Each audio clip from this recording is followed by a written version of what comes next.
میں ہمارے گھر میں بہت پرانا واقعہ ہے. ایک افغانی آ کے ٹھہرے تھے, میرے دوست تھے, وہ 2 یا 3 بچے, ان کے 1-1 سال کے وقفے سے, اتنی موٹی, اتنے سے بچوں کی کلائیاں, اور ماشاءاللہ سر بھی بڑے بڑے.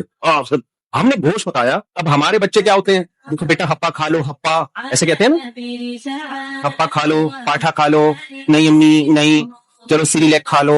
پھر ڈاکٹروں کو ہم چیک اپ کراتے رہتے ہیں, بچے میں یہ والے وٹامن کی کمی, چڑچڑا ہو رہا ہے ڈاکٹر صاحب, اس کا ٹیسٹ کراؤ, یہ کس چیز کی کمی, فلاں کی کمی, ڈمکانے کی کمی. وہ ایسے ڈرامے باز قسم کے بچے. وہ افغانیوں کے بچوں کو میں نے دیکھا, ہم بیٹھے ہوئے کھانا لگا ہوا ہے, وہ پوچھ بھی نہیں رہا اپنے بچے کو. یہ نہیں کہ اس کو محبت نہیں ہے, وہ اپنے بچے کو چھوئی موئی نہیں بنا رہا. بچہ خود ہی آیا دسترخوان پہ بیٹھے, تو کتنے سال کا بچہ ہوگا, وہ 3-3.5 سال کا بچہ ہوگا, آیا دسترخوان پہ, اور جو ہڈی گڈی ہوتی ہے نا, وہ والی ہڈی جس میں نلی اور اوپر چربی لگی ہوئی ہو, ڈائریکٹ اس نے پلیٹ میں اس میں ہاتھ ڈالا ہے اسٹائل, اور یوں اٹھایا اور ایسے کھانا شروع کیا.